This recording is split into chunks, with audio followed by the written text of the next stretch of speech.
Well, greetings everybody, and welcome to yet another edition of the grand old show we call the Inworld Review.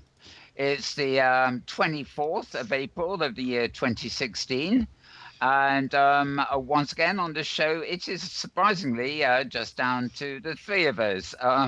Both the guests, well, actually, really three of them that were meant to be here this week, have not shown up. I don't know. Are we in the bad books of somebody? Or I don't know. But they're not here. So we're just going to go with what we normally do, which is bring you news and discussion anyway. We do bring you news and discussion all about the metaverse. And the metaverse to us is the world of immersive collaborative spaces, an aspect of virtual reality, which of course is all the rage these days. Basically, experiences and collaborate with other people. We are based on the hypergrid, which is part of a complex of what are known as grids, operating variations of the open simulator code. You're probably aware of some of the older platforms which are very similar, namely Inworlds, for example, Second Life, and various others that are actually corporate walled gardens. But we do deal with them, and in fact we'll be in Second Life next week. But by and large our focus is on what we call the open metaverse and the future of things happening there. So just to introduce the folks here today, we're joined as ever by my co-host Maria Koloff from Hypergrid. Welcome, Maria. That was Hypergrid Business. Thank you very much for having me here, Mal. Always a pleasure. Very good, thank you. You broke up a bit there at the start. I hope that's not a sign of what's to come. You did too. You did too. It was mutual. It was a mutual breakup. Well, it has been all guilt at this end since the reboot, so we'll just have to keep our fingers crossed. We can always restart halfway through in an absolute emergency.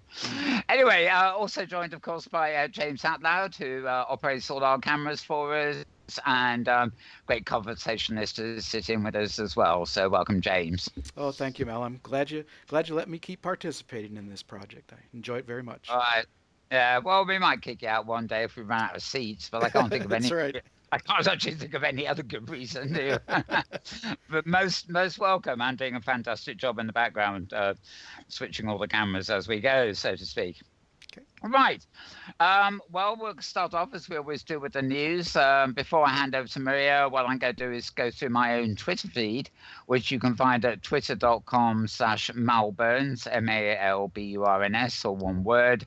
And I sort of post various links about the metaverse and virtual reality technology, and generally actually human-computer interfacing in prospects for that in the future too. So a bunch of stuff with a very broad brief you'll find there.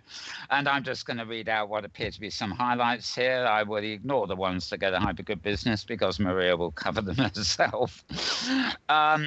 I don't know whether I mentioned this last week. The post technically went up before our recording went up, but whether that was before we went on air, I'm not sure. But I'm not even sure where it goes to anymore. I've got it via Flipit here, but it was my virtual reality headset, VR has the potential to educate and connect people.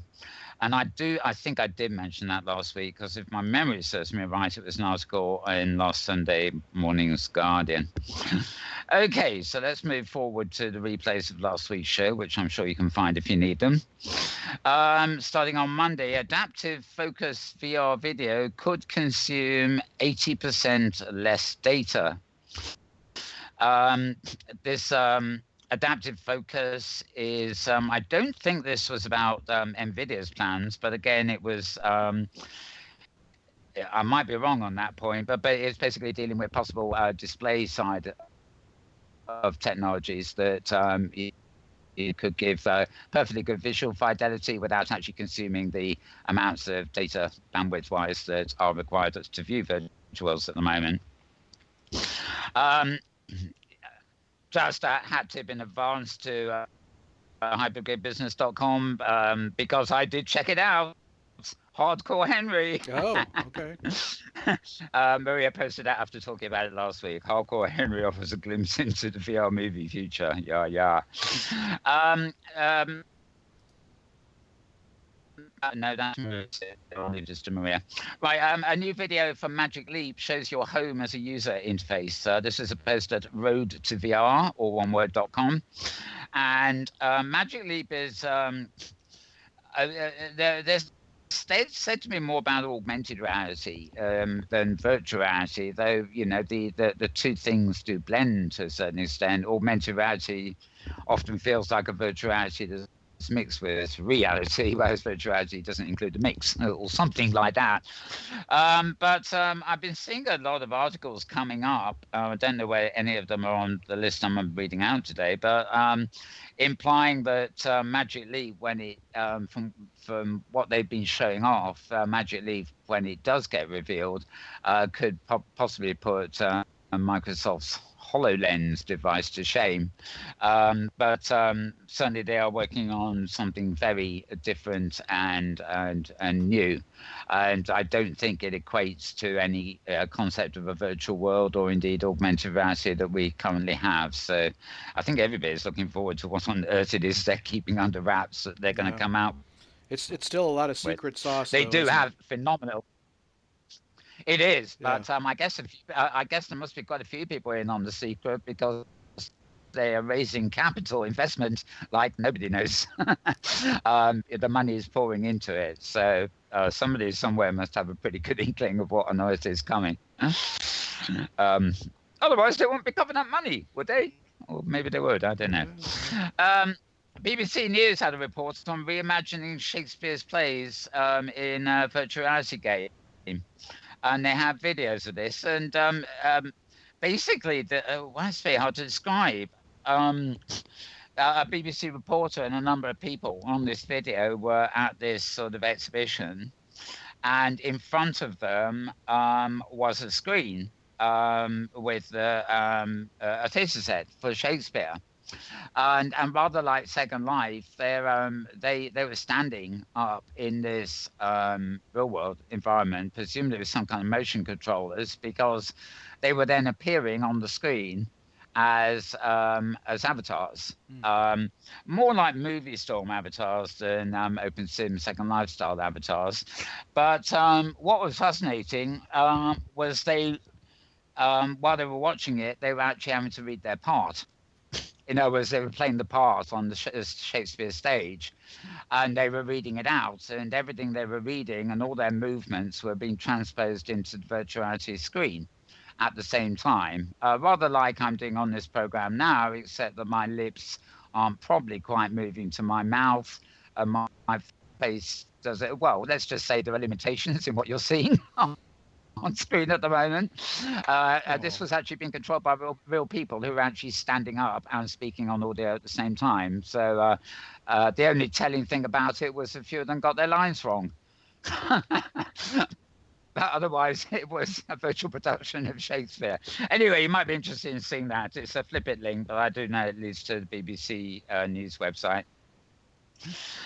Virtual reality is developing, or what it says it has, a huge sexual harassment problem.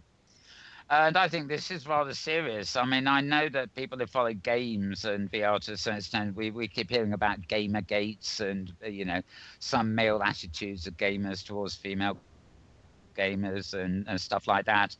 And I think this is maybe Maria will get into this later on. Maybe we'll talk about it. I think this is a real developing problem, possibly for virtuality, because just as in places like Second Life and Open Simulator here, we like to feel it's a very level playing field. Your avatar can be realistic, or it can be a complete fantasy.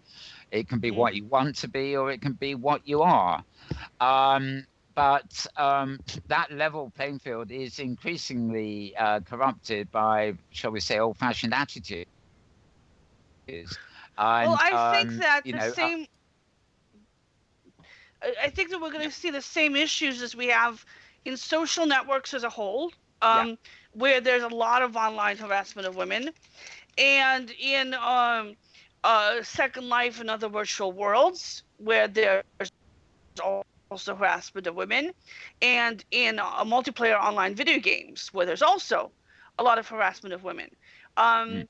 And I think that the techniques each of those platforms has been using to combat this harassment or to address it, they all need to be stepped up in virtual worlds.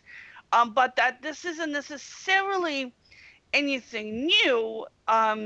It will, however, feel quite a bit more realistic, and there will be a lot more pressure on platforms to step up in order to keep from losing half their customers. Mm. And I think that anybody who's looking to build a virtual reality platform right now, such as Altspace, that's been getting some of the flack right now, really needs to figure out how to deal with it. Um, and Mm. it is, um, it's almost like, and I've heard people say this about virtual worlds before. It's almost as if you're having a large physical meeting or a conference or something. Mm. If you have a giant conference, you are going to have security Yeah. on the conference floor and in the hotel so that they can step in if bad things start happening. Mm. And you are going to need to have that in a virtual reality platform as well. Um, and and it's going to be tricky because the usual moderator tricks that you get in social media aren't going to be enough. You're actually going to have to learn from the physical security people about Mm. how they do physical security. And we're going to have the whole identity issue come up all over again. On the one hand, if you know somebody's real identity, you can ban them if they're a bad guy. Mm. On the other hand, if you try to protect your real identity because you're a woman, you don't want to get stalked, then you have that issue. But at the same Mm. time, you don't want to have a biased playing field where women are allowed to stay anonymous and men aren't, because that's just not fair. Mm. Even though men cause all the problems. Well, I think it's No, a bit, I think it's a slightly dodgy issue. yeah, Well, of course, it's a dodgy issue, but it's we have the problem in that there are, forgetting the new technologies coming along, just the platforms themselves. We have very mixed platforms with different, not only rules of operating, but methods of yeah. implementing security. Yeah, So, I shouldn't say men. Like it's a particular demographic of overly testosterone trolls that are mm, causing all the problems. It's a small group, it's a tiny group, but they're playing way above their size, and they're just so creepy and annoying. Yeah. You know, it's interesting yeah, because And it's it's a shame because people, yeah, Pathfinder talks a mhm, lot about virtual worlds being empathy machines, and they do have mm, that power for people to better connect with each other. Ironically, they also have the power to be completely anonymous or to not have the social consequences of being rude. And so, you mm. know, it's Yeah, sociologically, it's fascinating that we have both this extreme benefit and this extreme downside to the virtual environment. it's in a way. Yeah, I mean, it's a maturity thing. I'm not talking about the characters, although there must be immaturity there. But the state of the game, the playing field, so to speak. I mean, certainly in Britain, I imagine in most countries, sexual, racial, gender harassment would be illegal in law. And therefore, Hmm. online is very much the same. But as Maria points out, it's in the absence of security or police or whatever it takes, what can be done about it? And I think at the moment, platforms themselves, pardon me, are being asked to police their own environments, and they can't do it as a collaborative thing because there are too many variations between the platforms. It's not even as if every virtual world is like the World Wide Web using the same protocols. they don't have to do it collaboratively. If one of them is bad at policing, people will stop going there. It will Yes. be a So mess and it will die. just like the way the trolls have killed off a whole bunch of online forums. If you don't protect your forum against trolls, the trolls will kill it. So if Yeah. you don't want your forum to die, you better have defenses in place to protect yourself against the trolls. Hmm. And that's something you have to worry Mm. about ahead of time before you start us up. So you build it into your platform. So you build Mm. the defense mechanism right in from the beginning. So if you're watching the show, you entrepreneur who's about to build a big new virtual reality social platform, Mm. build in talk to your lawyers, figure out what you're allowed to do and what you're not allowed to do as far as monitoring in world activity, and try to figure out a balance between protecting your users and being overly intrusive to your users, Mm. because you don't Mm. want to be, getting into the middle of every single conversation.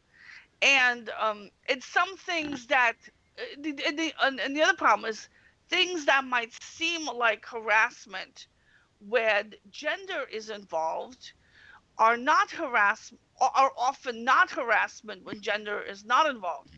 So Mm. if two bros are, you know, punching each other on the shoulder, that's like apparently, accepted behavior between bros. But if you replace one of those bros with a woman and he's just punching her in the shoulder, that's clear harassment.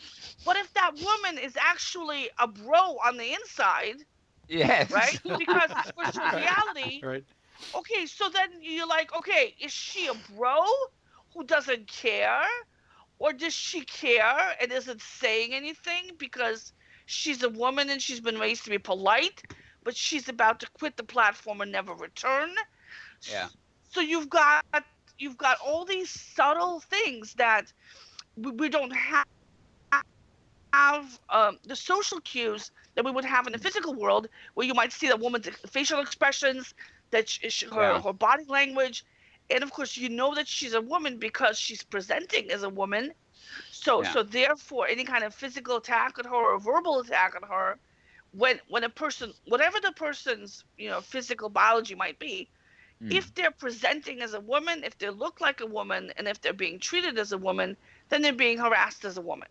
Yeah. But in the Yep. virtual worlds, that might not necessarily be the case. The person who's presenting as a woman might be known to be a guy to all their friends, Yeah. and I, so it's a well, again, giant mess, and we're going to need a lot of work on this yeah. because um It's uh I'm yeah very conscious of this from maybe for quite a few decades ago when there was still quite a lot of, say, racial equality here in the UK. And I would know have a lot of black friends and things, and if they were the dominant group in a room, they would use language, for example, amongst themselves that they would find totally offensive if I dared use it. They would use. I'm not going to even mention the names, but they would use bad words to themselves because it was kind of acceptable to do it amongst the community, but if an outsider did it, it was regarded as an insult. And so exactly. little subtleties here. If you have a group of friends and people know each other, then the rule book is actually, of course, it's almost game theory. The rule book is very different than you're in a Yeah. public social space where you're Yes. encountering somebody for the first Yeah, time. when you Uh, have women together, women can say things like "bitches get things done," yeah. which is fine for us to say it, but not for you guys to say it. We can make jokes about PMS. You can't. You know, Yeah. there's a whole bunch of stuff that falls into the category of you have a marginalized group, and women still are in terms of power. We do not control a lot of stuff still, so we're still behind the curve in that sense, and we feel it. And so anything that kind of underscores that power dynamic and makes us feel less powerful than Mm. we even are, that makes us feel vulnerable, that makes us feel singled out and attacked, is going to hurt us more than the equivalent statement that goes in the other direction. Exactly. Yeah. So that is something that's you have to be really, really careful of. Mm. Um, and And again, you talk about the group dynamics. When you have a large group of women, they will be able to act in a certain way. But again, if you go to a lesbian beach, how many of those naked lesbians are actually naked lesbians, and how many of them are like old guys? You Oh, know? oh, In the virtual world. In a virtual world, you mean? Yeah. Well, Right. I thought you were talking about real life, and I said half of the other half are women who just want somewhere quiet to chill out away from men. Well, Sure, in that real too. life, yeah. Yep. But in the virtual world, there's an extremely large percentage of lesbians being role played by guys, which is, on the one hand, good for you, men, exploring your gender identity. On the other hand, super, super creepy. So To anybody uh, but us, yeah. It I tell you what, challenges expectations. Yeah. yeah, I think this article basically brought home the fact that you can tell from the way we're talking now, we're already conscious of this as a problem on a 2D screen in a virtual world, and the open-endedness of the platforms, and people who wouldn't dare do things in real life now unless they were completely nuts, or wanted to be arrested or something, do take advantage of these new platforms where they think they can get away, the rules aren't being enforced. And I think the point where there is that this is going to be an ongoing thing for a long while yet. Not that it should be, but I think this is just going to continue. And basically, with all the new 360 vision technology that coming online, that actually gives you even greater immersion than you get from the immersion. Virtual worlds are immersive even on a 2D screen, but they're even going to be. It's going to be greater so if you're in a 360 visual sound environment. And I have seen people, particularly in Second Life, who women especially, who have got very distressed because they are so immersed in the environment that if they are sort of attacked, in whether verbally or physically, in a way that will be awful in real life, they have a temporary disconnect. Now, you can always say, well, just pull the plug out, switch the computer off, quit the program. But the thing is, when you reach a certain level of immersion and you're engaged, you are actually captivated by the environment you're in. And the first thing you think of is panic, not pulling the plug, which is an easy thing to do, but you're immersed enough that you're beginning to treat it as an extension of the real world. And with the new technologies, will just make that worse if there are incidents, if you see what I mean. it applies to text-based communications too. I mean, the stuff Yeah. happening with Anita Sarkeesian was all in text-based forums. The fact that you could turn the computer off doesn't mean that the trolls will stop going after you. Oh no. Oh, Yeah. yeah. So Yeah. that's one huge problem. Second of all, even if you leave the situation, that still doesn't take away the fact that the situation just happened. Exactly. That's the So worst for part. example, if you're standing in the middle of the street, somebody comes up to you, slaps you, uh, and you leave, you were still slapped. Exactly. Yeah. Even if you can leave, or and walk away, or get on the bus, get in the car, and drive away, Yeah. you were still just slapped.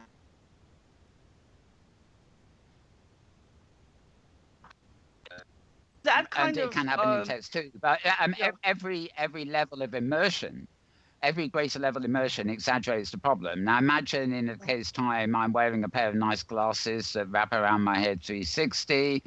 I'm fully immersed in vision and sound, and I have haptical output and input so that maybe my gestures can, I could, if I wanted to, gesture a slap to somebody in front of Mhm. me. And more to the point, you may have a tactile device like force feedback devices that the gamers use, where you actually feel the response. You feel vibrations, you might feel a slap to your face.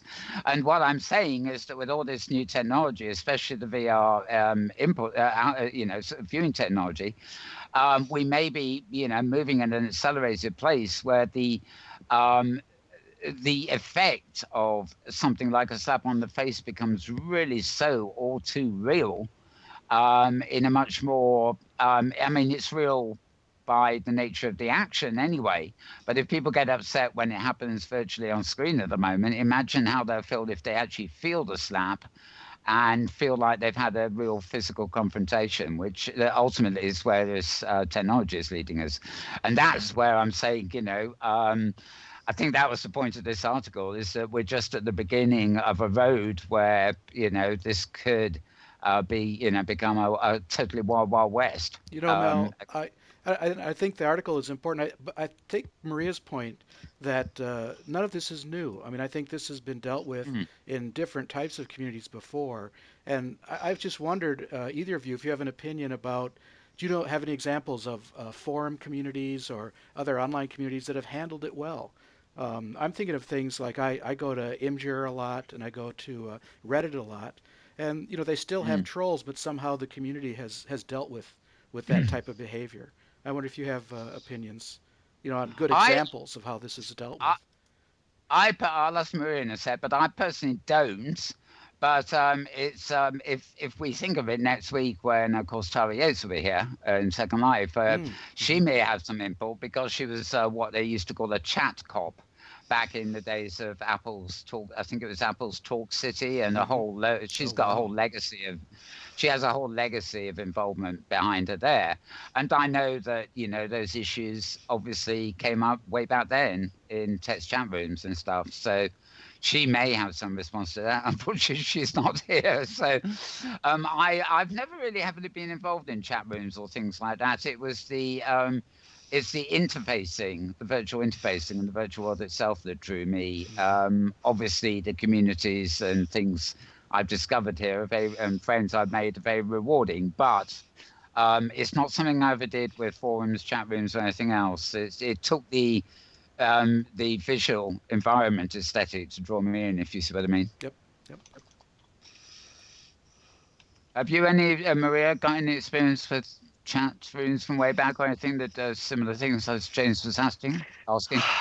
I'm a guy at heart. I mentioned before that I'm a 12-year-old boy on the inside. Want to have some fisticuffs? Sorry, because I don't. Yeah. So I grew up with all brothers. I grew up in a family where I was the only girl with my dad and two brothers. And I've been in all male kind of environments since then. I majored in math. I was a war correspondent. I've been covering technology for 20 years. So it's so on the inside, I pretty much am a bro. I love the violent, mindless movies. The whole thing. So I'm like the wrong person to ask about this. Because I kind of react in an atypical way. You're mucking with the guys kind of thing. Tomboy almost, we would say in Britain, I think. So I kind of understand. I understand in theory where women come from, because I kind of reversed engineered what it's like to be a woman, right? Sure. Yep. Well, but and when I make jokes about women, it's okay because I am a woman, and so I get a pass, right? I shouldn't really get a pass because I don't really have that same background. So if somebody tries to harass me, I literally don't notice it, So that's something that. So I'm the wrong person to talk to about this. I mean, I've been annoyed by people quite a bit, but I've been annoyed by them in a guy kind of way. You annoy me, I'll annoy you back. Sure. Yeah, I get that. Yeah.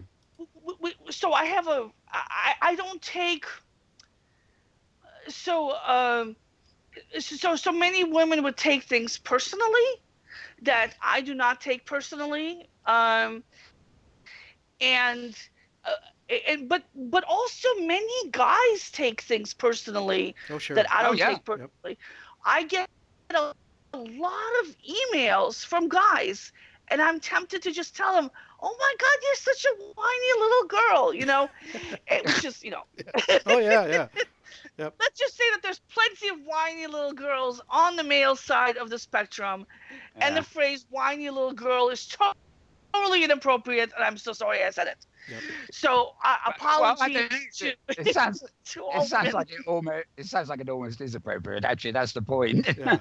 Well, and No, no, it's not. Yeah. It's not. yep. It's not In terms because because because the way that women interact with other people, which is more empathetic, is more personal, is I mean these are valid ways of interacting with other people, Mm. and in taking advantage of this style of interaction by causing someone pain with it is not a good thing to do. Oh no, of course. And Mm. so so calling somebody whiny when they are being compassionate, sensitive, and empathetic Ah, is yeah. Okay. actually putting down those very positive characteristics that are Actually, common to the female gender, but also to a lot of the male gender as well. I think now you mention it, I think I've experienced that. So yeah, so I do take your point because I will, I'll have another man who calls me stop being such a wimp, and actually what they're interpreting as wimp is just me being sensitive or something. So yeah, I do take your point. Actually, Yeah, yeah.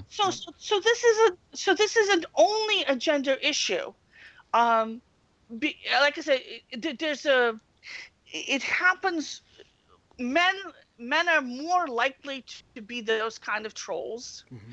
When women are those kinds of trolls, they tend to be forgiven a little bit more or dismissed a little bit more. Mm. And when women speak up, they're starting to have a bit more space to speak up about this, but men still don't. So when men are getting the same kind of harassment, they're like you said, they're being called whiny, they're being called girls. Yeah. This isn't. Uh, there is a good reason to be sensitive, Yeah. compassionate, nice to people. Absolutely. These are good qualities to have in both genders. Attacking people for having those qualities in either gender is a bad thing to do, and we do that. Yep. James has something on the tip of his tongue. I hope he hasn't forgotten Well, it. no, not at all. I mean, in so many ways, Yeah. what you're talking about is that harassment is kind of in the eye of the beholder. You've got that kind of phenomenon. Different people respond differently to different interactions. In terms of an organization and new virtual communities and new virtual worlds, I think what I've seen works best in the past is that organizations, the company that runs a virtual world really wants the community to solve the problems within itself. They don't want to be the arbitrators. They don't want to be the police. And Too bad. in the final, in the final course, they do have to be. They can take away someone's login, or they ultimately are the arbitrators of ending a situation. But by and large, I think by policy, they want to have the community resolve everything that it can. And you I can't do think that. You can't be a large public venue. Mm-hmm. Say you're a football stadium and exactly. say, well, we expect our players and our audience to all be good people. So we're not going to have any referees on the field. We're not going to have any police in the stadium. Just stop drinking and beating each other up, people. Please, Yeah. who would say that? Who would say that? Who in the world would say that? We're serving you alcohol and we're giving you hockey sticks, but please don't abuse them. I think right. you've nailed on the head there, Maria. That's just exactly what I was thinking, because these are venues, and it doesn't matter whether they're owned by corporations or whether they're open or even governmental. I Private, mean, yep. the football stadium or the concert venue is one size. The promoter has to police it because it's a public venue. It's not a private space, and they probably want to police a private space anyway. And you take something like a platform which is privately owned and it's a walled garden like Second Life, but it is actually the size of a country, a smaller country. And so, when you get to a public space that's big, you have to actually take seriously the idea of administering it in the same way that a government does. I mean, where our government representatives are called ministers, and it's short for ministering. Mm-hmm. Basically, we elect them to administer. And, there is a function for that level of operation in society and the pyramid that comes underneath it.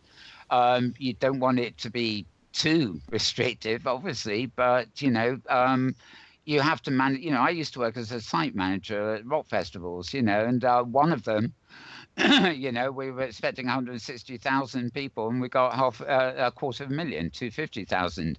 And on the spot, you have to sort of think, well, hang on, I've got a huge field out there and a stage in front of it, but the field is got more people in it than the local town or city, Wow. And suddenly you're responsible for, you suddenly got to think, how many services have I got available? Where are they positioned? Where are the hotspots? You really, it's like managing a city. It's not nearly as glamorous as managing a rock festival, I tell you, So, yeah, I think there's an obligation on platform operators in virtuality and immersive spaces to take that into account. It might be a small club where it's very easy to manage, or it might be a huge community where you've really got to take management and, make it as inobtrusive as possible, but as, strict as it needs to be. Mm-hmm. Mm-hmm. Anyway, we've had a nice little chat on that issue, which is never going to go away. But I've even taken my glasses off, so I need to put my glasses back on now, spectacles, so I can read the other links. Oh wow, yeah. All right, here we go. The next door on your hotel room door could be a virtual reality companion. I think this is old news in the sense that it wasn't really last week, but apparently a couple of Las Vegas hotels are installing virtual reality things. I think they're basically going to give you virtual reality hookers, if that's the right expression, in the same way that you call room service and get the real thing. I don't quite know how it works, but it was a curious headline. The idea that you're in a hotel, you get a knock on the door, but what's there is going to be an avatar or something instead of real. It's a hilarious photo to go with the story. I mean, a man with a headset on his face who's holding a woman in front of him. Oh. Yeah, that terrible image of the headset, I must say, actually, when I read my feeds, I get thousands of them literally every day, and I really just scan them. And the RSS reader, I used to scan them. I almost ignore anything without a picture. I mean, a picture doesn't always say everything, but when I'm scanning things, I'll notice a picture and think there's something funny or interesting or whatever about it, And you're right, articles like that just grab me because of the, the very suggestion. There is humor in it, although obviously, things are going that way. Las Vegas will become a virtual city before we know it. Especially Las Vegas, I suspect. Yeah. All right, now roadtovr.com had another article this week, which is certainly pertinent to us, and that is figuring out social virtuality is going to be the key to mainstream adoption. The idea being that however flamboyant these 360 vision devices are, and I personally actually believe that 360 surround vision cinema will probably be a big key to adoption, although it's not actual virtuality as I'd call it. Clearly they believe that the social aspect of it, as we have with virtual worlds like OpenSimmer at the moment, or Second Life, or any of the others. It is socially driven. The communities and the rapport you have with people you know in these environments, and the shared presence you have, is very much a key to it. If Second Life or even OpenSimmer was just like a game, or something like that, it probably wouldn't work, because compared with high-end games, the graphics aren't that good. It's all the other things that you can do because it is an interactive environment that makes it, and the shared community space, big or large, is the thing that makes it. So I think Rotavia are onto the right thread here, and the only annoying thing about this is that Mark Zuckerberg clearly believes this too, but Mark Zuckerberg's idea of social is not my idea of social. I really don't like Facebook. I don't really consider it social. It's monetized social. It governs you more than you govern it. Is how I would put it. But something that, we don't feel in OpenSim or even in Second Life, which is a walled garden, we don't feel governed. Maybe we should feel more governed in the case of the harassment arguments. But, it's a social space, just like any real world high street pavilion, whatever is. And we relate to it that way. We're not. We become more immersed, and we're conscious of the environment, and in a way that goes much beyond what a gamer would feel, where they have a single focus, and that is to get straight ahead, avoid obstacles, take this path, that path, various combinations, of course, depending on the type of game. They may just be hunting for clues, but they're on a path and they're playing a game. Whereas you come into a virtual world, you're not on the path. You land. And everything else there it's like alternate realities. You can turn left, right, forward, back. A different thing will happen. You encounter different people.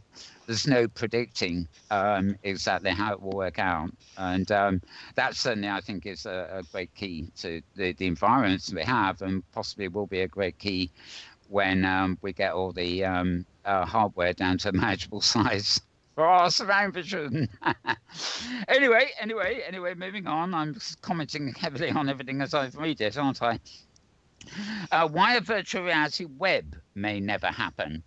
Now, this this came via. You mean other than the fact that it's already happened? Well, yeah, actually, maybe that's an unfortunate title. I think they were comparing it to web, but they weren't thinking of it in terms of like, web on, virtual worlds on a web page as such, and that may not ever happen. They were, if I recall rightly, I haven't got the link. It's just an article on Snippet. If I recall, the focus here is on the what we have is a plethora of non-interconnected systems at the moment. So when you compare, you could say that the hypergrid and the open similar worlds, which I think is a very strong future, is actually a bit like a web of worlds. Second Life isn't, because it's actually all one website on multiple servers, if you see what I mean. Mm-hmm. Hang on, I thought I heard a noise. Maybe not. I'm imagining things. I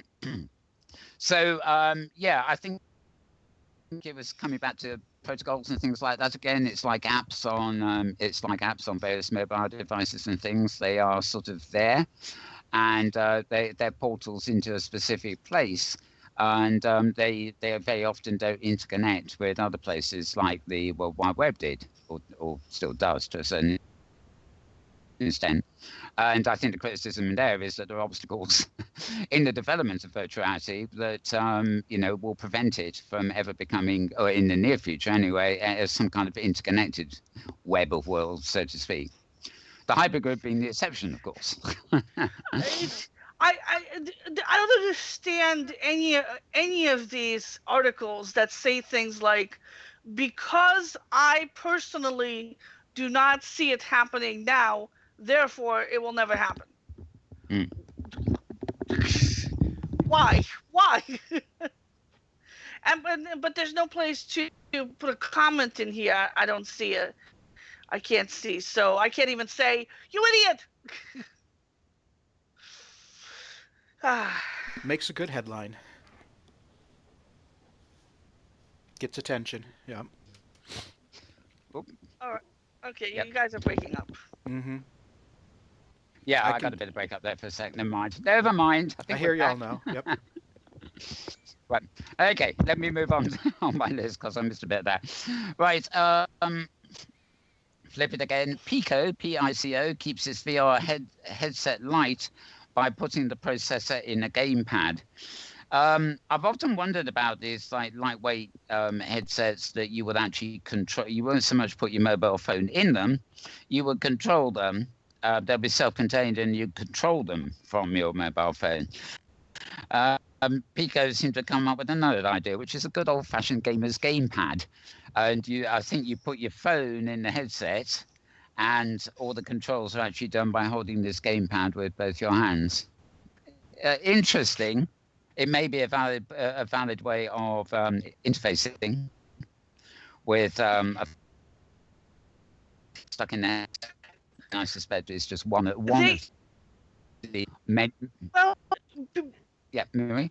I kind of see this. So on the Gear VR, you have the little trackpad on the side of the headset, right? Right. So that adds a little weight, probably not much weight, but a little weight to the headset, and it adds the functionality right there up on the headset itself. But it's an awkward place to have a controller, because you wind up holding your hand up next to your eyeball, kind of like using this trackpad. And it's very awkward for shooting games where you expect to have things in your hands in front of you. It's a very weird place to have a controller. And so having a controller be a separate thing makes a lot of sense. And you can add the extra electronics to the controller itself so that your head doesn't get weighed down. And you don't mind holding something a little sturdier in your hands. And it can communicate wirelessly back with the headset, so you can do a little bit more stuff with it. And maybe even you can do a little bit of positional tracking with it, or hand tracking with it with the controllers. Have even a little bit of extra functionality. So I'm all for this, except for when you lose your controller. Yes. And then I suspect that again. At the photo, this would appeal to me. I personally, I don't like the look of the headset itself. That's still too cumbersome. I just want some glasses, but spectacle type things. But certainly, just in the way I'm sitting in front of a workstation now. Now I've got, if I want to, I can plug in Elite Motion and use my hand as gestures. Or I can plug in a gamepad like this one in the picture, or I can plug in a device I've got that looks like an airplane cockpit. With a rudder sort of thing, which I can't control to save my life. So I don't plug it in, but nevertheless I could. And, and then you've got things like Connect, which I've never had and experimented with. I've got things on the iPad, for example, where my movements on the iPad can control an image that's on the big screen or or going via AirPlay to my desktop. That interact that way. And I see all these as accessories, just as I see the model of spectacles you would buy to view virtual worlds is different from the model of audio surround sound headphones you might buy. So all these interfaces are, really, I feel that at the end of the day, there will just be plug-in options for different people. As we said earlier, people are different. Rather personal thing here. I've got a bit of a bad left arm at the moment. I don't quite know what's up with it, but I'm going to get it ultrasounded or whatever. But it's made me aware of the fact that I tire holding keyboard modifiers down, even though I'm perfectly active with my mouse and my right arm and hand. But if I'm using two hands, as I would be with a game controller, it might suddenly be a point where, however much I like it, I can't use it anymore. So I will have Leap Motion for the other part of the equation, kind of thing. And I think, I think the future of this technology is the fact that I don't think anybody in the near future is going to come up with a one size fits all, especially if it's a motorcycle helmet.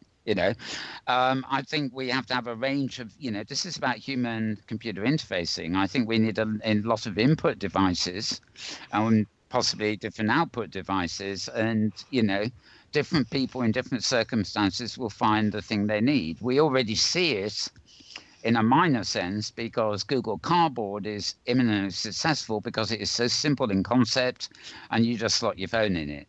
There are thousands of variants on Google Cardboard now. It's not all cardboard and it's not all Google. It's, devices. And then you've got the higher end stuff, which is much, much more specific.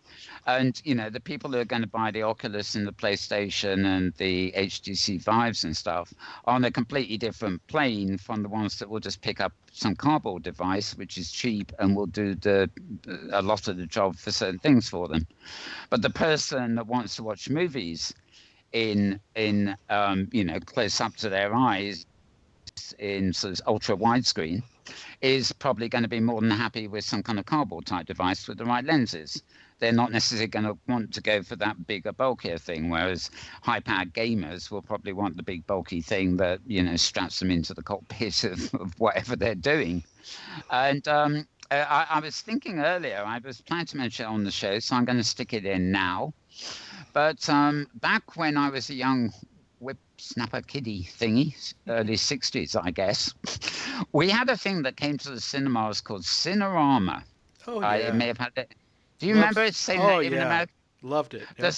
The Sound of Music, My Fair Lady, Oklahoma, all the stuff that makes me cringe as an adult, sort of, played in these cinemas. And it was basically a sort of surround vision. It projected onto a curved screen. There were 3 or 5 projectors at work, which were lined up, and the screen curved around the audience. Now, in reality, it didn't.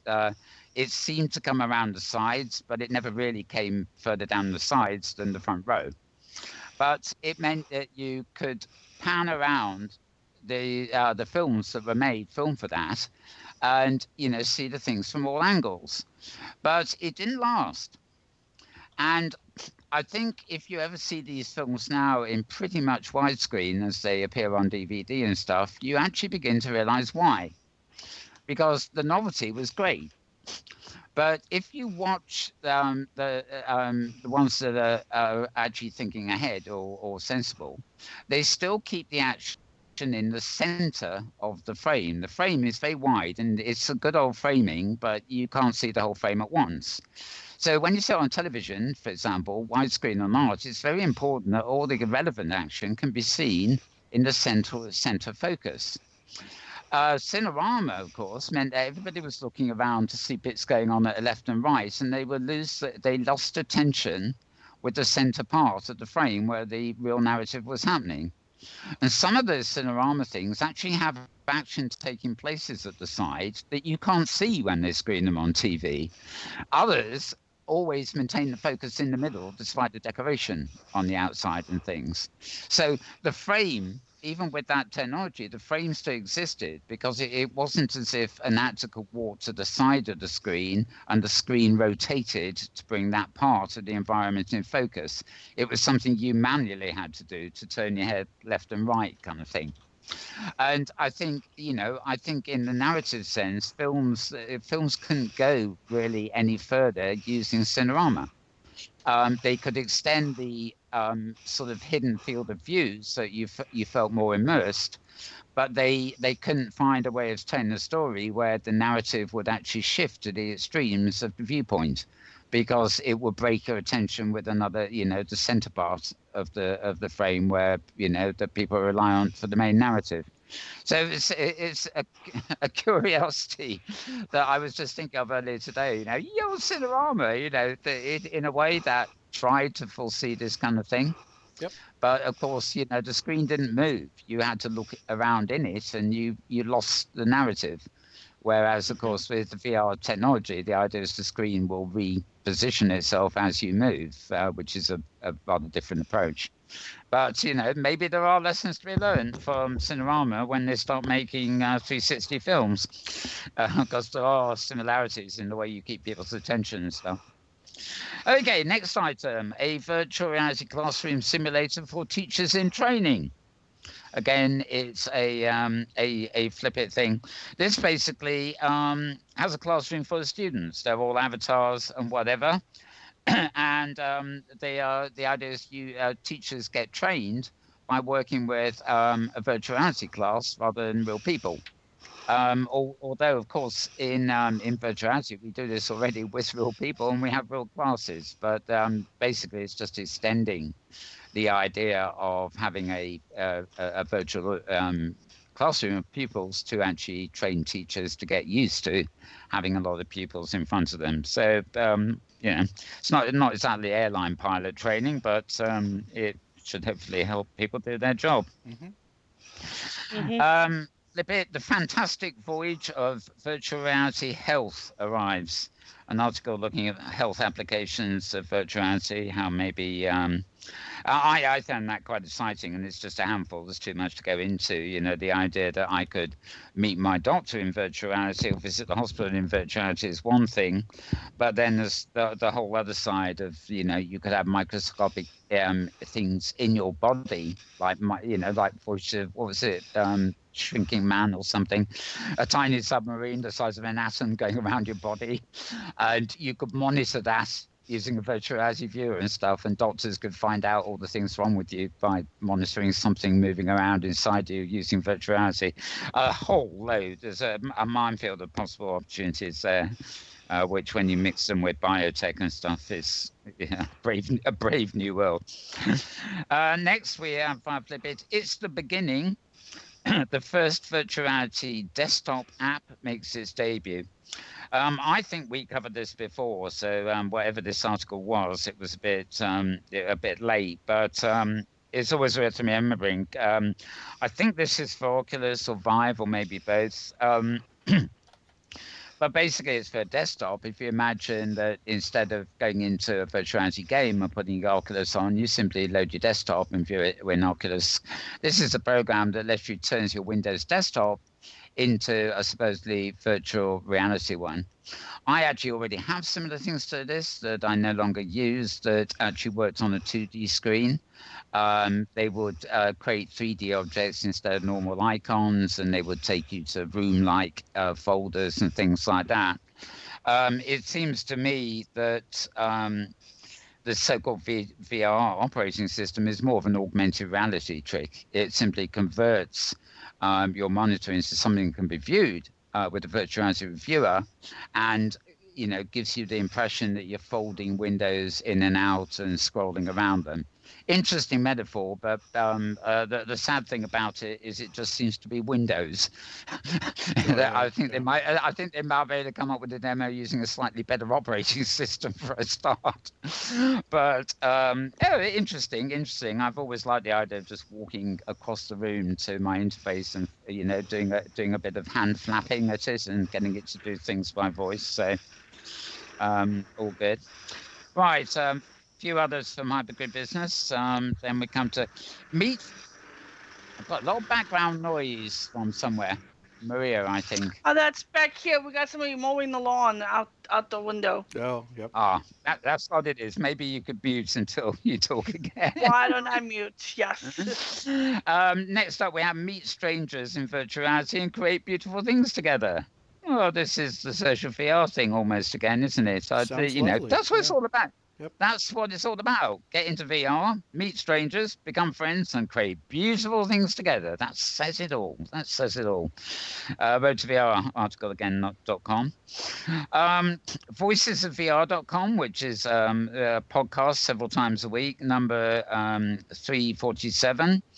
Transforming living rooms into classrooms with the Virtual World Society. These podcasts are interviews with players in the field, and this one was looking at using VR to bring classrooms into the living room at home. And that's voicesofvr.com. Though Or their podcasts are also published at Road to VR, if that's any easier for you. Okay. Right. Finally, you can eat cereal in virtual reality with a dead Egyptian queen. Finally. What took them so long? Yeah. This is a gimmick, presumably to sell the breakfast cereal. But That's yeah, cute. Yep. you can apparently eat your breakfast cereal with a monitor in front of you and have Clean Cleopatra or somebody on the other side eating with you. Yeah, anything for virtual reality. Yeah. Actually, I would be tempted to do that if I had the kit just lying around. Hey, Cleopatra, what's on my muesli? Mine's a really good one. No, never mind. Never mind. Right. You need the alphabet cereal so you can spell words. Yeah. Document via Flippic, the 6 dimensions of virtuality. And for the life of me, I'm trying to remember what that was. Well, I don't think it. There was a Dayton link, but I don't think it was that. I don't No, think this is a different author. Yeah, it starts with 360 photos, then 360 video emulation, then 360 videos. It kind of works up a spectrum. Yeah. In fact, it demonstrates how quite. Now you've reminded me. It demonstrates quite accurately where I see surround vision merging into what I call VR. Yep. Because it starts with surround vision basically, and moves up into what I think qualifies as VR, immersive worlds. Right. Acer, ACER. They're people who make computers, and I've got one of them in front of me right now. As do I. Yep. Not a state-of-the-art one, but there we go. Acer puts its bets on open source virtuality, and it's touting its support for Razer's OS VR in their latest gaming PCs. I put up a hooray for that. Razer are a very big name in the gaming community. You get special gaming mouses, gaming keyboards, all sorts of things that Razer make. To make human-computer interfacing easy, especially for gamers. So they are a logical company to be developing stuff for VR, and Acer, of course, are a big computer company in their own right, as verified by the fact that James and I are both staring at one. There you go, plugging Acer. Hi, Acer. Well, sponsor money. Yeah, sponsor money, please. I don't want to plug Acer. I mean, that's not so. I like my Acer monitors. I've been happy, but I'm just thrilled to see more support for OSVR. As a principle, I love the idea of. And I don't know if OSVR is a brand name for Razer, but I hope it's open source. I hope it is. Yeah. I think so. No, open source is the future, whatever anybody says. Yep. Proprietary systems have limited lifetimes, in my opinion. Yep. What I wish all journalists knew about VR. You love this one, Maria. It was fire flipping again. It was just an article pointing out. Obviously, they weren't talking about you, Maria. They were just talking about all the things the journalists who actually don't have a clue about VR are getting wrong. Absolutely. You've got to laugh at some of these things. And really, some of them really do get it wrong. They don't have proper researchers. They get given a hack press release. They totally misinterpret it. And then they get an article out them. Oh, dear me. Right, moving right up. We're near the top here now. Yeah, and buying the hype. That was a big point of this article. I got this article from a number of feeds, and I really appreciate what the author was doing. It was very important. Yeah. Oh, that's good. I think I've only got it from one, or I only remember it from one. But yes, if it was a syndicated article, all the better, actually. Because actually, it's often the syndicated articles that are at fault, because somebody writes up a hack article, it gets published in one paper, syndicated to everybody, every other paper around the local areas on the network, and you see the same article endless times, and it's just completely not got it, Well, and Mel, this is like our show every week. I mean, these headlines above each paragraphs. Don't judge VR based on Google Cardboard. Oculus isn't the only high-end headset. 360 video isn't the same as virtual reality. I mean, it's stuff we're talking about all the time. Yeah. Yep. And an awful lot of it too. Although this, especially in America, but this is almost ubiquitous. Yeah, actually aren't really genuine articles. I mean, Oculus is not the only solution. Is probably sponsored and written by somebody with a vested interest in another product. They're not. They don't write it as an advertisement for the other product. They write it as an advertisement as to why our competition isn't good. Yep. Yep. Cleverly disguised sort of way. If there's something out there, there will be an article that knocks it, however good or bad it is. If you see what I mean. Hmm. Right. My final thing for today was a post this morning at venturebeat.com. It's an interview with David Helgason, who is a top guy at Unity. And he's talking about game design, virtual reality, and the future of mobile. And that was this morning. I haven't read it in full, or actually, I think there may be an audio component to that. I can't remember, but it was this morning. So I've listed it, so to speak, but I haven't yet listened to it myself. I don't get time to listen to absolutely everything when it comes to videos and audio, I'm afraid. Right, so that's all I've got, but I do notice a few things here on my list that originate from Hypergrid Business, so I'm going to hand it over to Maria for her highlights of the week. Over to you, Maria. Oh, you can unmute, by the way. We can have Maria with lawnmower or without lawnmower. I'm not sure which, but it's Maria's turn, basically. Oh, goodness. First of all, I would like to apologize for something I said last week. Mm. So last week I said I see no reason for all-in-one headsets, the kind that have the processor and the screen and everything else right in one device, because everybody already has a smartphone, everybody already has a PC. Why not use that, in your headset? Instead, you're going to have a much more expensive headset. It's going to cost hundreds of dollars. It's going to be hard to upgrade, and it's going to be worse than either a mobile or a PC-based headset, right? Hmm. So I was like, I see no possible reason for this. Well, I was wrong. There's plenty of reasons for this. For example, there is a hotel in Las Vegas. I knew it was going to be Las Vegas.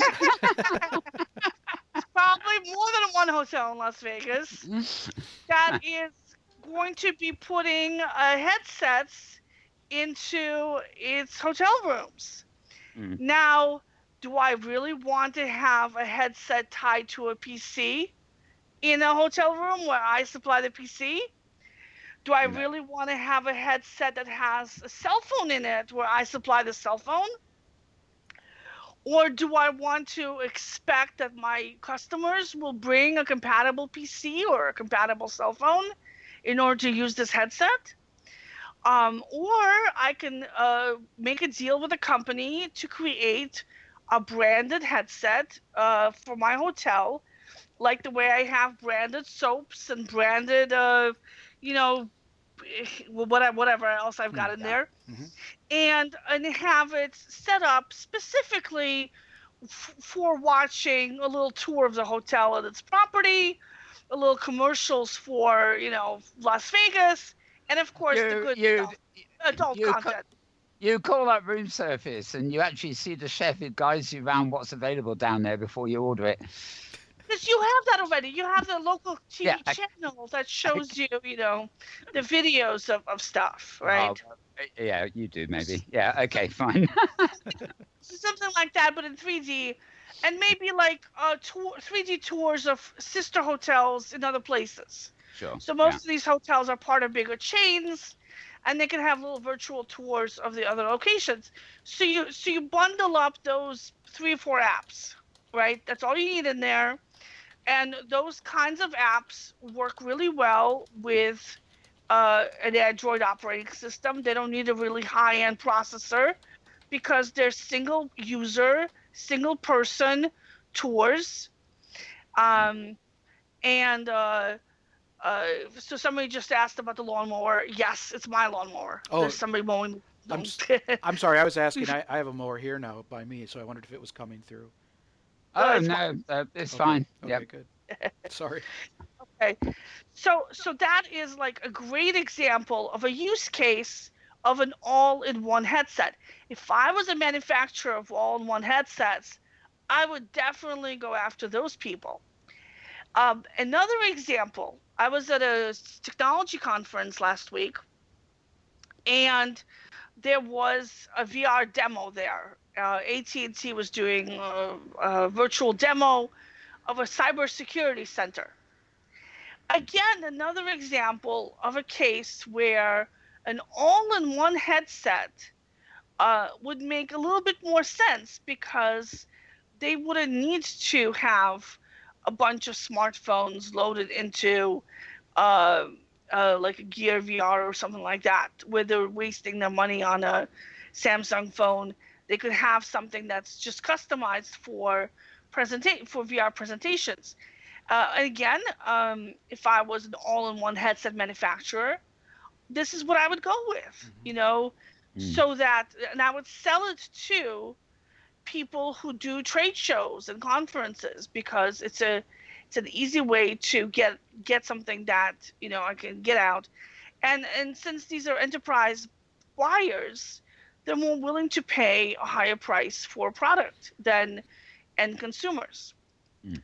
Um, Educational uses of all kinds. If I have a classroom full of people, do I expect each one of them to bring a compatible smartphone? Or do I buy a smartphone enough to cover all these students, right? Well, smartphones are expensive. Smartphones have a lot of stuff in them that a headset doesn't need. Smartphones have nice designs. They have, touch screens. They have all sorts of features that a virtual reality headset doesn't need. They have mobile connectivity. They have, the connection to the cell phone network, all this stuff. Basically, you need, what you really need inside a headset is you need the screen and you need some sensors. You need the main Android operating system. You don't need all the user-friendly stuff that costs money on a smartphone. So, so if I'm making something for schools or for colleges, like for medical training or for military training, it would make a lot of sense to have all-in-one devices that I would just have on a regular upgrade cycle, the way I would have with any other enterprise technology. It also occurs to me, I mean, it would depend on the way things go, of course, but I mean, I'm pretty sure we could foresee like network virtual environments. I don't mean on the public networks, but I mean, I don't know about a hotel, but let's just say a hotel has its own virtual build, and it serves it up to you via a terminal and maybe a companion headset in your room, but it goes no further than their hotel chain network or something like that. So it may be a custom delivery system, that they will provide, the all-in-one kit for you to wear to connect to their network while you're on their premises, kind of thing. A bit like you walk into a business these days and maybe they'll give you a password for public Wi-Fi, or maybe it's, their network is locked down to their employees. There's nothing to say that virtual reality won't be like that too. And the onus will be on the platform to provide the interface for you to get into it.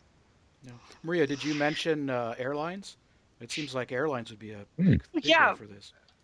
Absolutely. Same exact situation.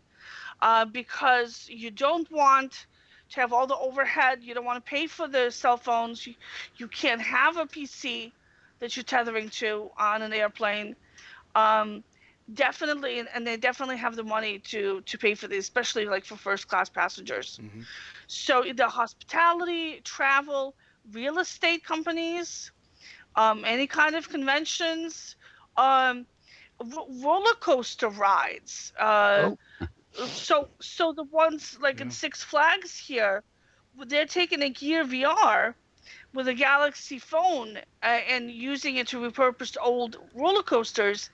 But there's no point in putting a $700 phone inside each of one of these things when you can just put, components that are worth a fraction of that.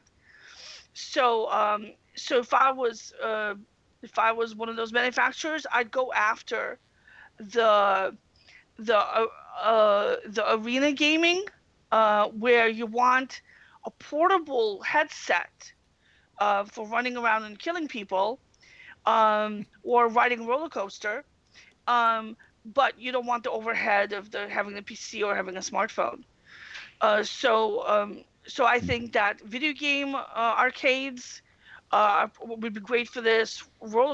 Any kind of amusement facility, conferences, travel, architecture firms, um, any place where you want to give a lot of units to employees or customers or students, and there's high value in it because these are high value customers. They're buying multi-million dollar houses or whatever. Um, but and you want to have untethered, easy to use, pre-configured headsets that only do that one thing, that only take you into that real estate app, that only take you into that roller coaster app, that only take you into that particular virtual video game that arena offers, or that particular medical surgery app or whatever. yeah. I don't know if you need to apologize. I Nah. I certainly took your comments as being, for to be cutting edge with virtual reality. You don't want to Yeah. commit yourself to a headset like that, but it definitely would happen in the applications Well, you described. there's always an exception to every rule. That's the beauty of it, really. I mean, you often find niche products that you think, oh, they're going down, they're on a wild goose chase, and then suddenly it's not just a niche product, but it's got a niche use case, and you think, oh God, how did I miss that? So we just see how it pans out. I quite like the idea of all-in-ones. I mean, preferably, I just want some surround vision glasses that will work with all my other things as a replacement monitor. With the odd sensor or two in them. But if it's small enough and practical enough, I don't mind an all-in-one device that's got the kitchen sink built into it. As long as it's small, kitchens it have to be small if small kitchen sink too, but you get the idea. Okay, Maria, next item. All right. So, speaking of students and virtual reality headsets, Nearpod and Google are getting out to more schools. So, as you guys know, Google Expeditions is giving out free headsets, cardboards or Mattel Viewmasters, and free phones, lesson plans, tablets to schools to do like a magic school bus kind of virtual field trips. And it's there's a startup called Nearpod that is doing something similar. And Nearpod costs money. Google Expeditions is totally free, but you have to get into it. Nearpod costs money, costs about $1,000, but they have grants, and 50 more schools just got grants to get their free Nearpod headsets, lesson plans, professional development, and everything else. So, so this is pretty exciting. Lots of schools all around the world are getting this, and it's also based on Google Cardboard compatible headsets. And the Nearpod grants are supported by the Knight Foundation, by Salesforce CEO Mark Benioff, and by a company called Quillian Ventures. So they're kind of seeding the school environment with their platform. So that's pretty cool. So if you're an educator, and a lot of our readers are educators, definitely keep an eye out for that. And if you can't get into the Google program, you could do a local fundraiser to get to get Nearpod, if you don't qualify for a grant. So $1,000 isn't too much, and of course the cardboard headsets are pretty cheap. So so definitely keep an eye out for that. Talking of that, I'm going to preempt you here, actually, simply because you had another post at the beginning of the week about Android may offer a virtual reality mode for, again, in cardboard switching between modes. But I wanted to ask you, I mean, on the Google front, what do we know about Google N? And or not know maybe, and it's that is the Android operating system, Android N, that's supposed to have the virtual reality support. Yes, but we don't know much about it yet. Right. Okay. Fine. Well, I saw that post and I thought it was relevant to the last one. So yeah. Okay. Yeah. Okay. All right. Let's see what else is happening. Another example of using an all-in-one headset is this use case with tank drivers. So these guys use an Oculus Rift to give their drivers 360-degree field of view all around their tank. And one of our readers complained that this is stupid because it adds extra electronics and somebody could knock out the electronics, and then, what are you going to do then? Well, I must say that was my thought when I read that, actually. But fair enough. They can't see much. Yeah. They already have a lot of electronics in them. Yeah. If you're going to knock out the electronics, you're going to do, the additional risk from having a VR headset is pretty low. You always go back to whatever you were doing before. But I, in the comments, I told a story about when I've done my fair share of riding around in tanks back when I was younger and a war correspondent. And I remember in one case, I was on the border with Afghanistan, and it was a little mountain road. It was a dirt road, and half of it had been bombed out. So there was like a big bite taken out of the side of the road on the right-hand side. And it was on a cliff. So, you just go down, down, down, down, down for much forever. One of those infinite drops. Well, I would be scared shitless by that, but never mind. Yeah. Right. And of course, you're sitting in this giant tank that is operated by teenage boys. Because that is who, is the core heart of every military and every planet. Is 18-year-old boys. Yeah.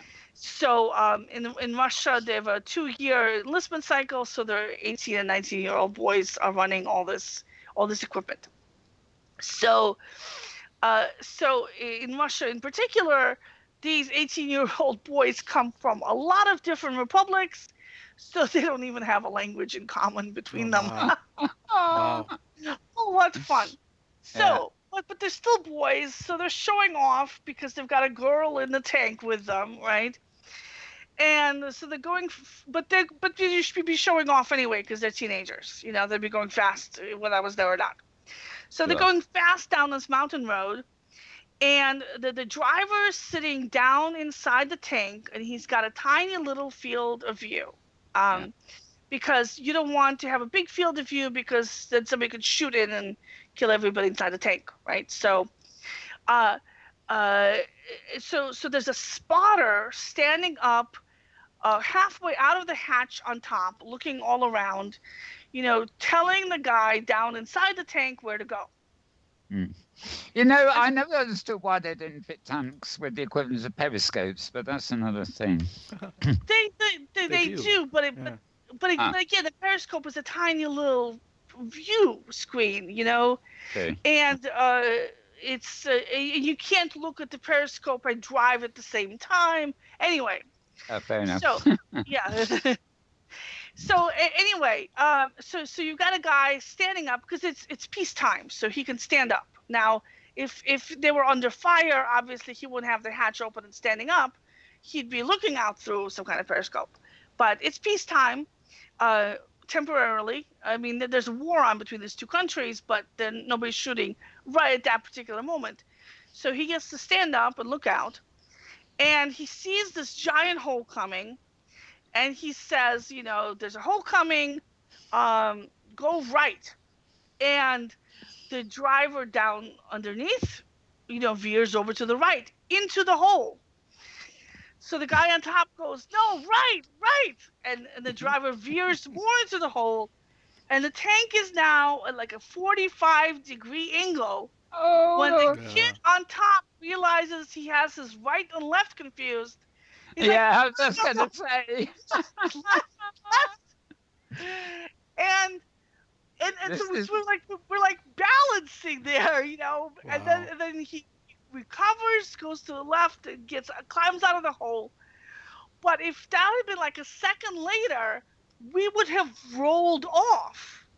We would have rolled down the cliff, all the way down to the river that's the border between Afghanistan and Tajikistan. That's a very, very, very long drop. We'd probably get. So that's an example of where having a full situational awareness for the driver would be super excellent. No left and right confusion. I can't believe that. That's an astonishing story.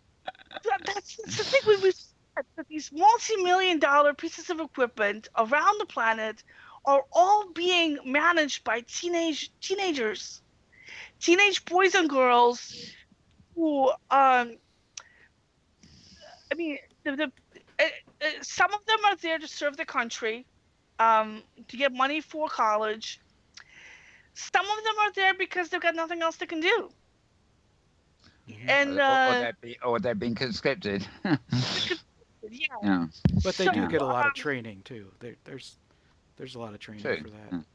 There's a lot of training, but have you ever met a teenage boy? Yeah. Really? Have you ever been a teenage boy? No, I skipped that part. Yeah. Yeah. So.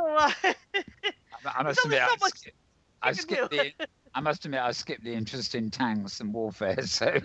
Yeah. But oh my goodness. So another story from David. Oh, again, I want to thank David. He really picked up slack this week because I was at that conference. But he wrote up a report that was released this week by Crunchbase.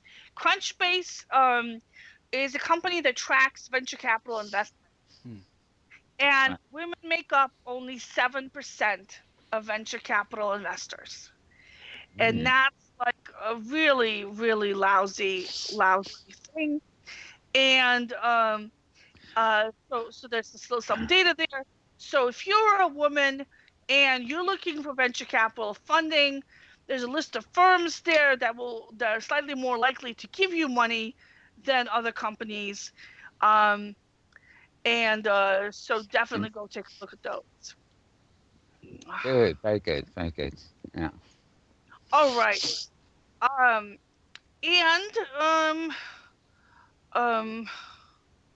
Really, is that it? Well, actually, I'm just scrolling down the list here, and I'm trying to say, where's the other Have Good Business ones I thought I saw, or have you covered them all? So the Kite Market, we talked about that last week, that they added revenue splitting. Yeah. So that's a good thing that they've got. I'm probably going to do another survey this week for a headset giveaway. You guys have any ideas for a survey?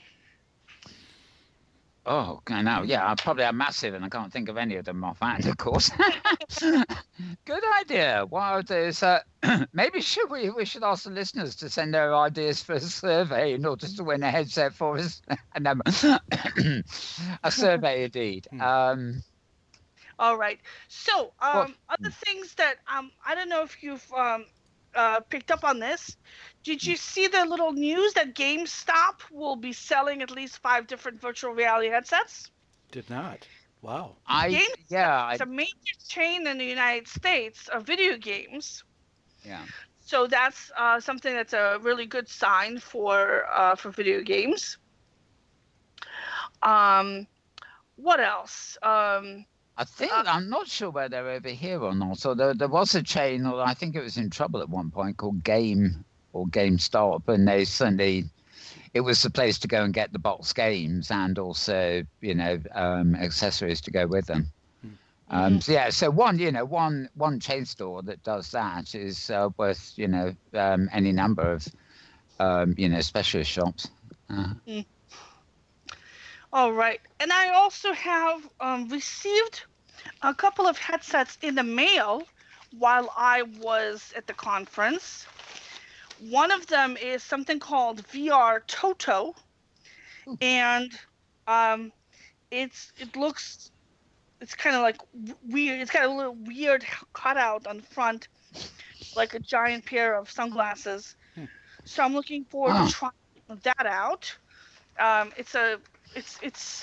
It looks like kind of a recent headset, but nothing particularly special. And now I'm opening the package that the other one came in. Is it my Bobo VR? I'm really hoping it is. We can hear the unwrapping here. It's like these videos that record the live unwrapping of the things unboxing. Yep. We can't see it, but we can hear the parcels. Oh, the excitement is palpable. Is this my Bobo? Now, the Bobo VR has a 120-degree field of view and embedded and built-in stereo headset. Let's see if this is it, because I've been waiting for it for like ages. No, it's a Deepoon. Oh, calm down. What on earth's a Deepoon for that matter? Deepoon is oh,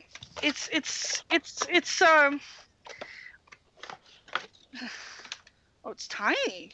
Wow. It looks a lot like the Gear VR, except it's a lot smaller. Wow, it's really small. And wow. This is really cool. It's has a very interesting holder for the phone.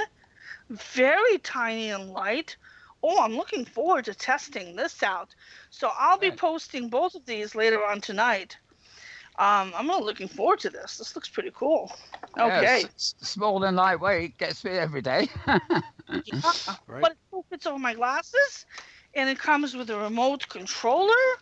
Ooh, nice. All right. So that's what I'm doing. I'm gonna run a survey, and I am going to review these two headsets today. And that's what I'll be working on, and that is it for me. Maria, I had a question for you. Yes. Well, I came across a company called RiftCat, and they have a V-Ridge thing. Is that like the Trinus? Yes, it is. Okay. And I have been trying to get it to work, and I've been having problems with it. Okay. But I'm continuing to try to get it to work. So in the minute I do, I'll post a story about it. Okay, cool. Yep. Maria, you sound out of breath. The excitement of opening that last parcel. know. First time first you had the anticlimax, and then well, hang on, this is small, this is cute, this is I love it. You can't always tell from the pictures how big something is, Sure. and what it looks like. But I do have to say that it does have the black and white styling that the Gear VR has. Everybody seems to be going with that these days. It's like the first generation of the Chinese headsets all looked like the first generation Oculus Rift, ugly. And the latest generation all look like the Gear VR. So you can tell exactly how new a headset is by whether it looks more like the Gear VR or the Oculus Rift. Fair enough. Now, at the risk, you've got a jolly fine site and all that, actually, but we were talking about surveys. Have you ever done a survey that's actually directed specifically at your readers about your site in terms of people identifying what their key areas of interest are? Because you now cover so much. I'm just curious Yes, as to. yes, I have. Um, educators, readers. Let's see. I have resources, statistics, historic statistics. Okay. In fact, I'm probably due for another one. Hey, good reminder. Okay. Let's see.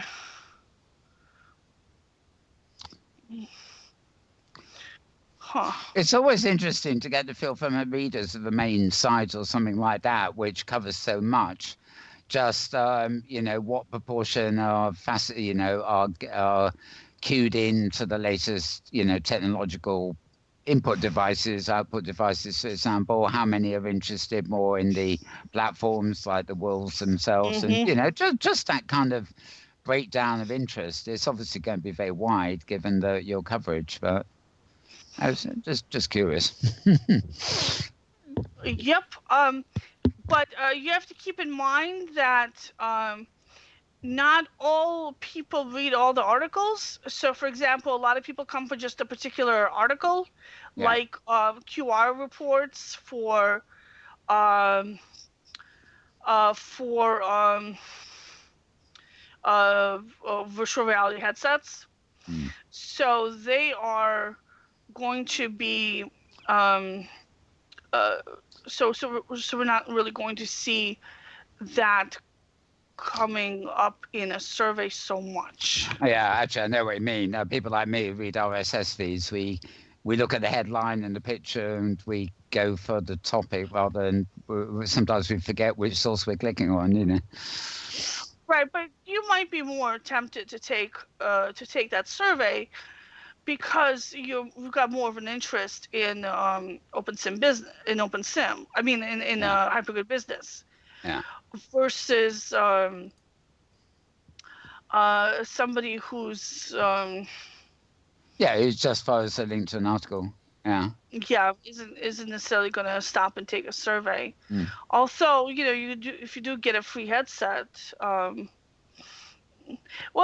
but again, I don't want to publicize that too much. I don't want to put it out to everybody who wants a free headset because then, like, I don't want to post it on, like, say, Reddit and get a whole bunch of people coming and take the survey just in order to get the free headset because they might, Well, they can they're also not regular readers. I agree with that. The prize thing is not people will chase the prize like a competition, and you'll get stuff that is just entries for the competition that is possibly meaningless, engaging your readers. Yeah, they wouldn't have any insight on the product. Yeah. Yeah, exactly. Oh, yeah, I totally agree with that. Yeah. Right. Okay, so let's see. Educators. Readers. Creators.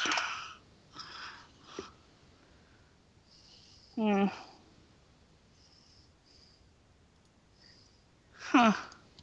Oh well, we'll pass on that for that. Yeah. Let's. We probably. Yeah. I know I've done the survey. But when and where is the question. Yeah, it's not showing up in my survey list. Well, let's move on. Actually, I think we've reached the end of your news item, some of you. So, James, anything you want to bring up? I guess we're going to be rounding up very shortly. Anything come across your radar this week that we haven't covered that we should? No, not really. I mean, I've asked my questions throughout the show, so I think I don't have any other thing I'm working on right now.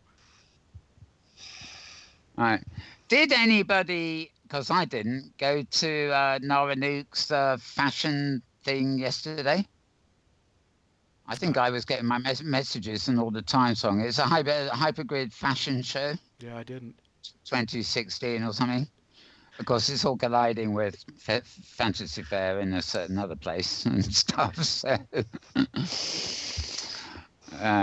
okay, fair enough. And we had fun on. So you were there on safari, weren't you? But I was, yep. we went to somewhere near the end, and I found a bullet physics boat, which was really peculiar. It's like a paddle boat.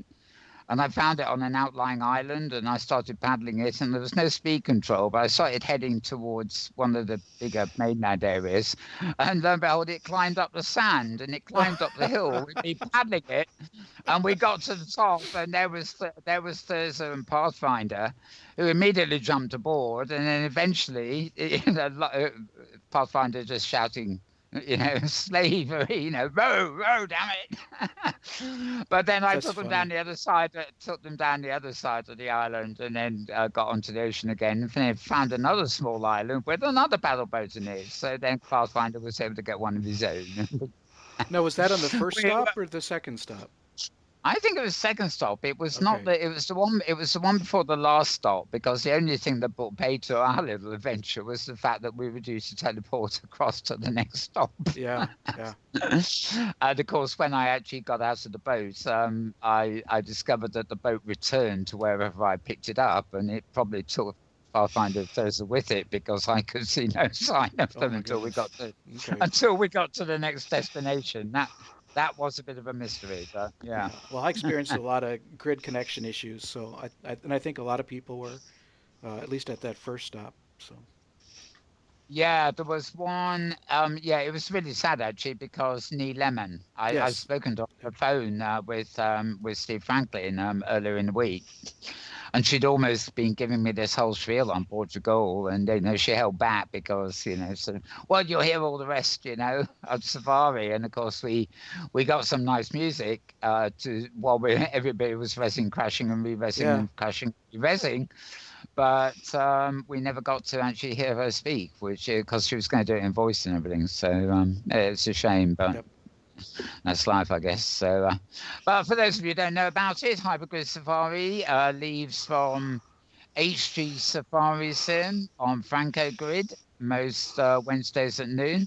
It occasionally leaves from our Open OS Grid, and occasionally even leaves from the Great Canadian Grid, where other clubhouses are. But always a worthy thing to check out each week. You should take in 3 or 4 venues. And one of those is usually some form of entertainment too. So, good. Bit of arts, bit of landscape, bit of entertainment, a bit of who knows what. It's all out there on the grand old hypergrid, indeed. Well, I found a survey. It was back in 2013. I did a survey about how do you use OpenSim. Right. And I think I should do it again.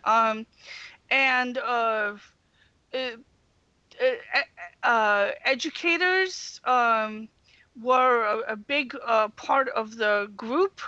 So you had personal users, 40%. Developers were 20%. Educators 15%. Designers were 13%. Private companies are 5%, nonprofits were 4%. So educators are a pretty significant group there, the third largest group. They were using it for training and simulations and virtual meetings and creative stuff, but also virtual walkthroughs, rapid prototyping, and socializing. It would be interesting to know how that's changed over 3-4 years or whatever, because the hypergrid growth has been tremendous since then. It'd be, there are, I suspect the private users would have increased significantly, but the other balance, I don't know.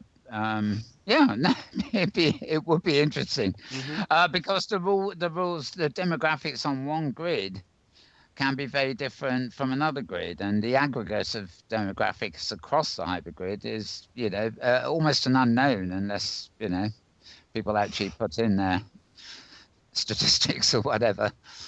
Yeah. So thanks for the heads up. I'll do that survey. It's certainly time to run it. Yeah. Great. Okay, so everybody out there, start thinking, what do you really use the hypergrid for? Principally, and we'll get it. We'll get them. Maria will produce a survey for you. Okay. Right. Well, I think we can announce that actually we are still longer than last week, so we're not going to break any records today.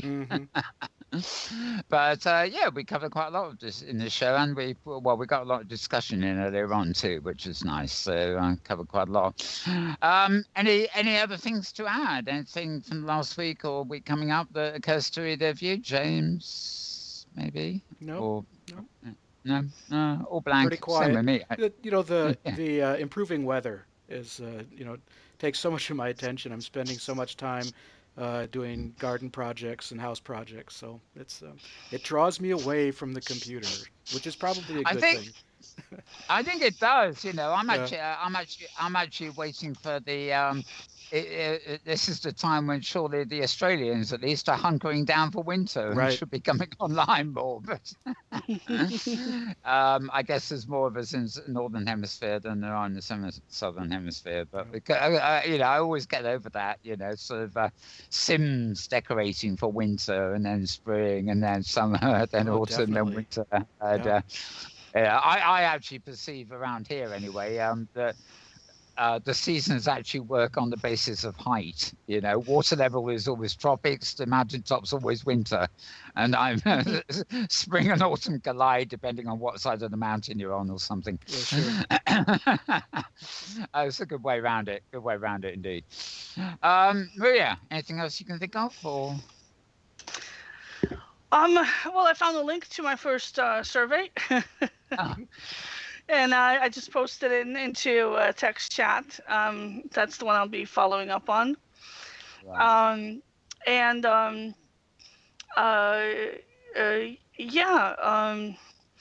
So keep an eye out for that. That I'll be putting that up probably right now, and then I'll publish the results sometime in a week or so. Maybe a little sooner, maybe like next Sunday morning, so I can talk about it next Sunday. Great. Okay. Yep.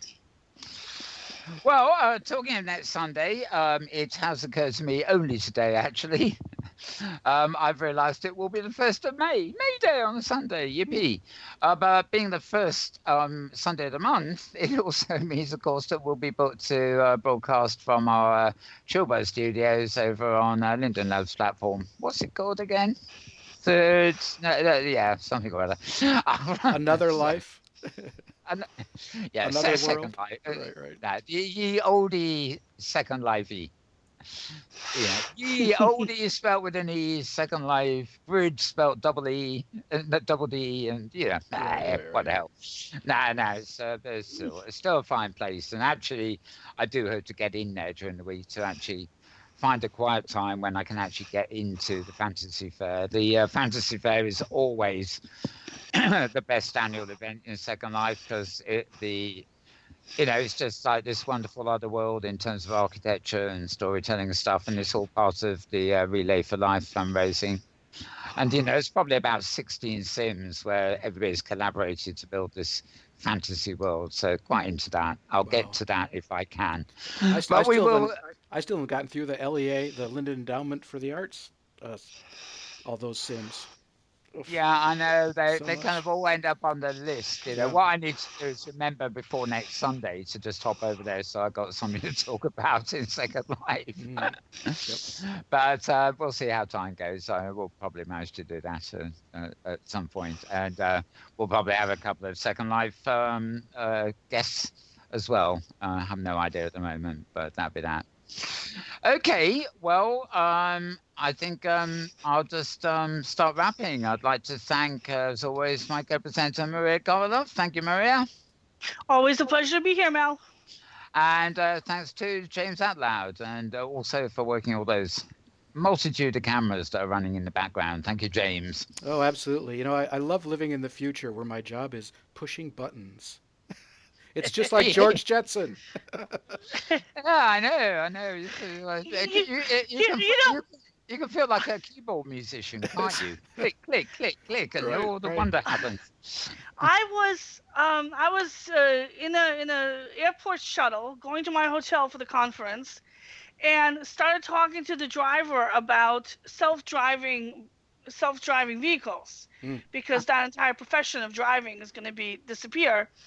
And the guy actually was getting training to become a chef, so he was going through that Oh, process. And he was like, well, what's going to happen when all these jobs are automated? People need to have jobs in order to make money to spend it on things. These Yeah, companies that are firing people, replacing them with robots, are shooting themselves in the foot. And I was like, well, listen, we used to all work in agriculture. Would you have been able to predict back when we were all farmers that we would someday have a huge profession of people playing kids' games for money, like football and baseball and stuff like that, yeah. and getting paid for it? yeah. Because we're spending so little money or time on food that we have extra money and time to spend on watching grown men and women play kid games. And he's like, oh yeah, I could have seen that coming. It's like, oh great, so you're one of these futuristic geniuses. So tell me, That's what's going to great. happen next? Right. And he's like, well, we already have all the jobs. Oh, wow. So That's he was great. like totally, I mean, he could totally see that that if he had been a farmer back then, he would have totally been able to predict the rise of professional football. But that right now, no more new jobs are going to show up. That's fantastic. Yep. Yeah. Yeah. Like, well, we can't. It's the old question. I mean, obviously there'll be new jobs and new economies Right. and things like And, that. and no, The question is what? he would Yeah. not have been able to predict football back when he was a farmer. Never. He would Nah. have said, why would anybody get paid to throw a ball around, much less film it, write about it, mow the grass for it, make uniforms for it, that whole There, science there industry is.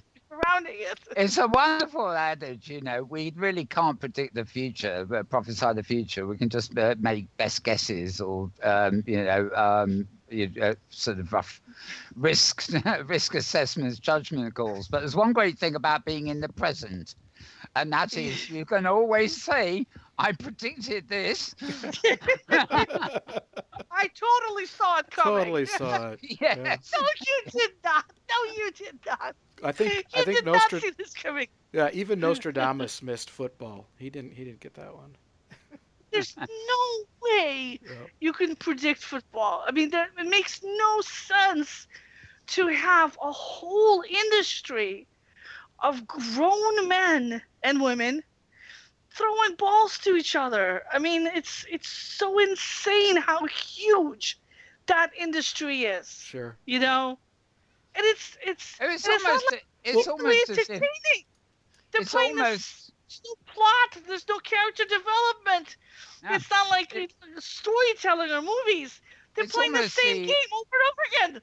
Well, it's almost Sorry. an example. It's almost an example of the jobs already not existing, where in fact the entertainment industry has created something that passes as a job, so that all these people are employed. It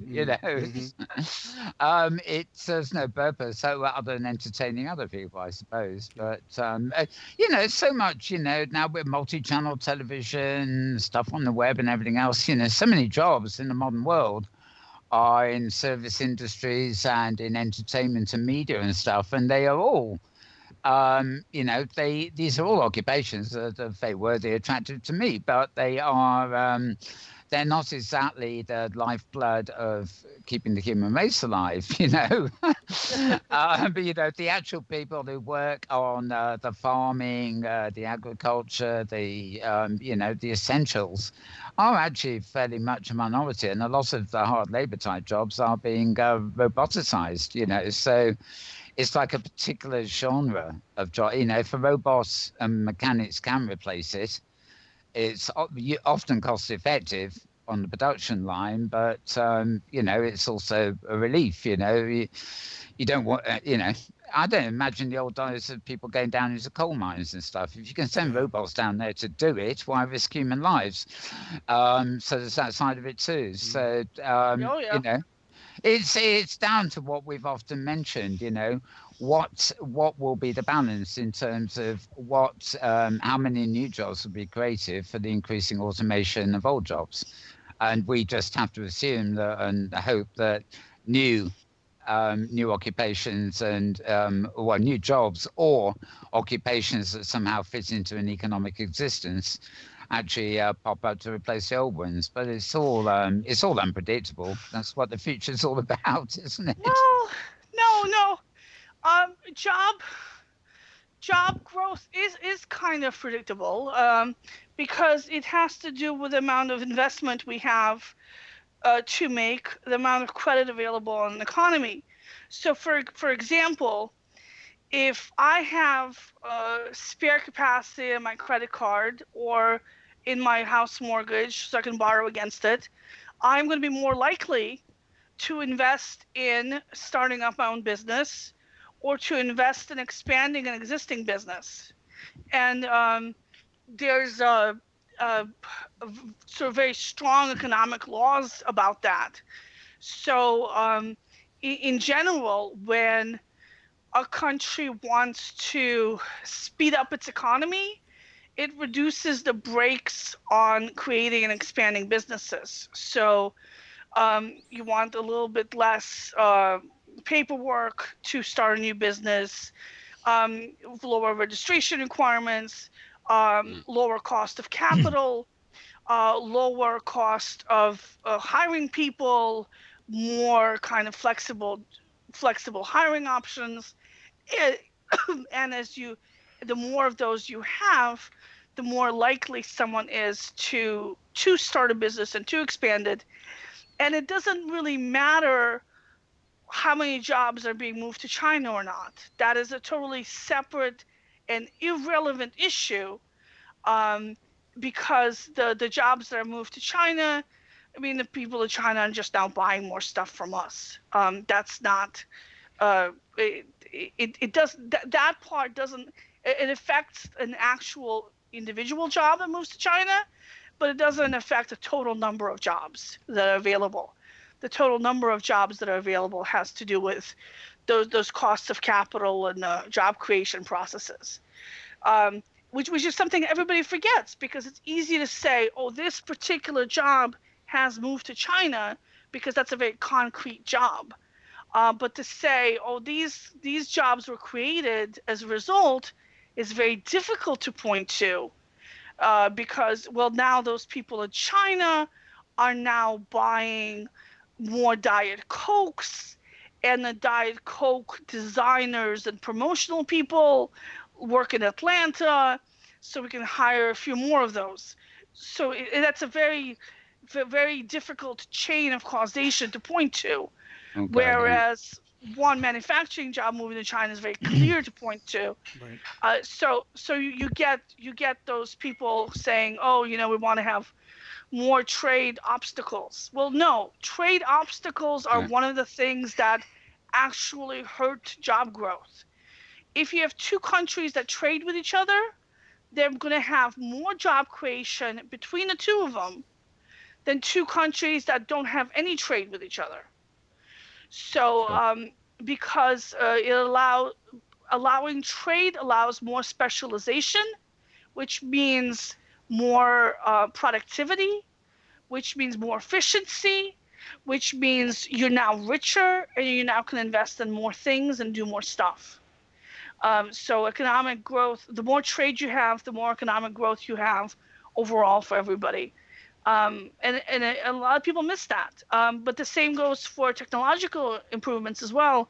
The more innovation you have, the more efficiency you have, the less all your old stuff is going to cost you, and the more money you're going to have left over, or the more time you're going to have left over to spend on other stuff. And we don't know what that stuff is yet. Like closet organizer. Right. Okay, that is great. Well, folks, you've just had a 15-minute bonus lecture added to the end of the show. That was wonderful, Maria. Yeah, very concise. Well, I was based in China for 5 years, covering exactly this. So this is kind of like my area of expertise. And it's funny, it's actually an issue that when people talk about, they don't normally put things like, traditionally, they don't put China into the equation because they think of it, they're communists and they're not capitalist and whatever. But it all interrelates. I mean, in a way, China is just one big corporation with a board. Anyway, I've already thanked these two, so they better just make do with the previous thank you. But I'm going to wrap the show. So, as I say, thanks to James and Maria, and I'm going to wish you all a very good morning, very good afternoon, what comes next, a very good evening, and indeed a good tomorrow, depending on wherever and whenever you are, including Australians who are obviously in tomorrow already. And we will return same time, different place next week. In Second Life, in other words, but same time on air, as it were. So we'll see you then. Bye for now.